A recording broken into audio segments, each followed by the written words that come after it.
start? Hello. Hello, Assalamu alaikum everyone. Muhammad Haris is here. Please raise your hand for the question. And the question will be only related to PSL and Peshawar Zalmi. Thank you.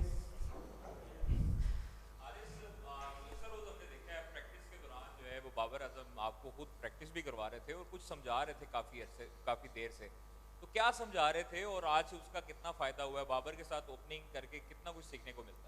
जी बिल्कुल, बाबर भाई यही कह रहे थे कि आप में ability है कि आप 15-20 आराम से बॉलर से ले सकते हो, तो अपनी एबिलिटीज़ पे ट्रस्ट करो और ज़रूरी नहीं है कि आप हर शॉट मारो, हर जगह हर बॉल पे शॉट नहीं लगती, तो आपको देखना पड़ता है बॉलर को कि किस बॉलर को मैंने टारगेट करना है, किसको नहीं। तो बाबर भाई ने बेसिकली मुझे प्लान दिया है कि आपको किस तरह खेलने, 6 ओवर कैसे खेलने, उसके बाद फिर 6 ओवर कैसे खेलने, फिर 3 ओवर का प्लान, फिर उसके बाद आखिरी 5, तो इस तरह 20 ओवर का प्लान दिया।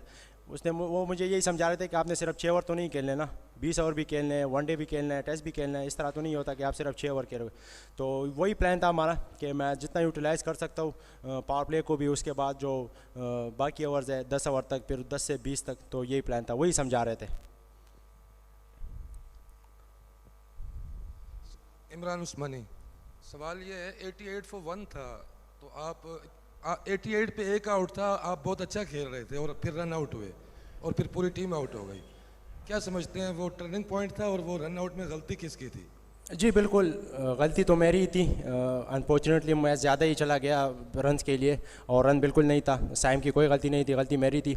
और अगर देखा जाए तो वही मैच का टर्निंग पॉइंट था, क्योंकि मेरा बल्ले पे अच्छा बॉल आ रहा था। अगर मैं थोड़ा और खड़ा होता तो थोड़ा आसान कर देता टीम के लिए। जी हारिस से ये मुल्तान और कराची की पिचेस में से क्या बेहतर लगा?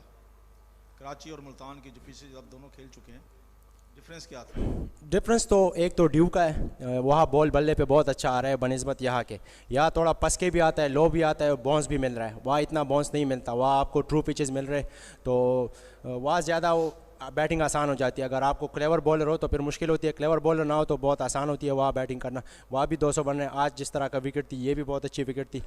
मुल्तान वालों को क्रेडिट जाता है, जो ग्राउंड मैन है, बड़ी अच्छी विकेट बनाई थी, अच्छी T20 विकेट थी। हारिस, मैं पूछना चाह रहा था कि तकरीबन 10-12 दिन कामरान अकमल ने भी as a coach Peshawar Zalmi के साथ काम किया है, तो क्या आप समझते हैं कि उनको कैसा पाया आपने एज अ कोच और कितना कुछ सीखने का मौका मिला? जी बिल्कुल, जिस तरह ने कामी भाई ने परफॉर्म किया है पेशावर ज़ल्मी के लिए, और वो जिस तरह स्पिनर्स खेलते तो उन्होंने मेरे साथ काम भी किया और काफ़ी हेल्प आउट किया मुझे। 3-4 शॉटें सिखाई है कि किस तरह बैट की ग्रिप होनी चाहिए, क्या फीट मूवमेंट होनी चाहिए, तो वो मैं कर रहा हूँ। आज अगर आप देखें तो खुशदिल को मैंने जो छक्का दिया, इसका क्रेडिट मैं कामी भाई को दूंगा। वो यही समझा रहे थे कि आप सिर्फ एक चीज़ पे ना रहो, स्वीप हो या ये, आप बगैर रिस्क की भी शॉट्स खेल सकते हो अगर आप ये काम करो। तो उस पर मैंने काम किया और अभी थोड़ा कॉन्फिडेंस उस पर नहीं आ रहा, मज़ीद उस पर काम करूँगा तो इंशाल्लाह और अच्छा करूँगा। हारिस भाई, प्लान की आपने बात की कि बाबर भाई के साथ आपने प्लान डिस्कस किया, एहसानुल्लाह के बारे में बता दें कि बाबर भाई ने क्या बोला था कि एहसानुल्लाह पे अटैक करेंगे या डिफेंड करेंगे? नहीं, जिस तरह की मेरी बॉल लग रही थी तो शुक्र है एहसानुल्लाह बच गया।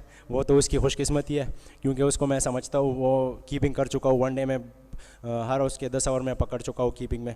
KPK में हमारे साथ ही खेलते, तो मुझे उसका पता है कि कब कौन सा बॉल करता है, इतना तो मुझे पता है।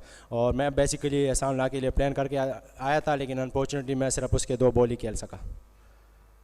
हारिस, रिजवान और सरफराज इस वक्त 2 रेगुलर पाकिस्तान के तीनों फॉर्मेट के विकेट कीपर हैं। अमूमन हमने मिसबा का भी देखा, वो इंजमाम और यूनिस की वजह से कई बरस तक पीछे बैठे रहे। आपका टीम में, पाकिस्तान टीम में खेलना, आपको वर्ल्ड कप में भी चांस मिला, एक लंबी क्रिकेट खेलने के लिए क्या आपके माइंड में चलता है? जी बिल्कुल, जिस तरह रिजवान भाई ने भी कहा है कि कीपर से हमें कोई मसला नहीं होता, इस तरह मेरी भी यही सोच है कि 5 कीपर हो, 6 कीपर हो, कोई मसला नहीं है। एज अ फील्डर हो, एज अ बैट्समैन हो, जब भी हमें टीम को ज़रूरत है हम उस मुताबिक खेलेंगे।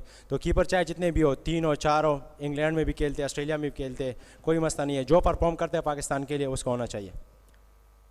हारिस, आपके जो कराची वाला मैच था उसके अंदर भी हमने देखा कि फील्डिंग में काफ़ी लैप्सेस हो रहे थे और आपकी जो बॉलिंग है खास तौर पर वो आपको एक वक्त ऐसा था कि कॉस्ट करने लगी थी वो पूरा मैच, और आप 2 रन से हारे और जीते थे।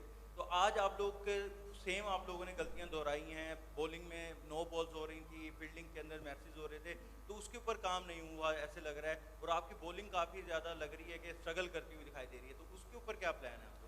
जी बिल्कुल, इसके ऊपर तो कोचेज़ ने भी प्लान दिया हुआ है और इवन इसके ऊपर फ़ाइन भी लगा हुआ है। पिछले मैच में भी जिसने नो बॉल किया उनको भी फ़ाइन हुआ है और मुझे यकीन है इस मैच में भी फ़ाइन होगा।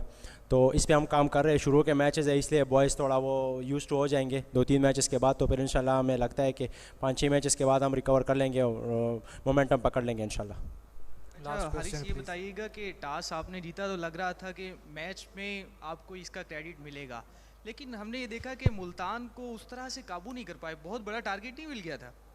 जी बिल्कुल, हमें एक टाइम पे लगा कि हम 190-180 तक पकड़ सकते हैं, लेकिन जिस तरह की हमने थोड़ी वेवर्ड बॉलिंग की, बॉलिंग का कसूर नहीं है लेकिन ये होता रहता है, गेम का हिस्सा है। तो थोड़ी वेवर्ड बॉलिंग की उसकी वजह से फील्डिंग में भी थोड़ी कलेप्स हुए, तो इस वजह से रन ज़्यादा हो गए। 211 जब आपके ऊपर फिर 10 रन पर ओवर हर ओवर पे करना होता है तो मुश्किल होता है बैटिंग साइड के लिए, लेकिन कोई मसला नहीं, इंशाल्लाह इस गलतियों से सीखेंगे और इंशाल्लाह बाद में रिकवर करेंगे। Thank you everyone. Thank you.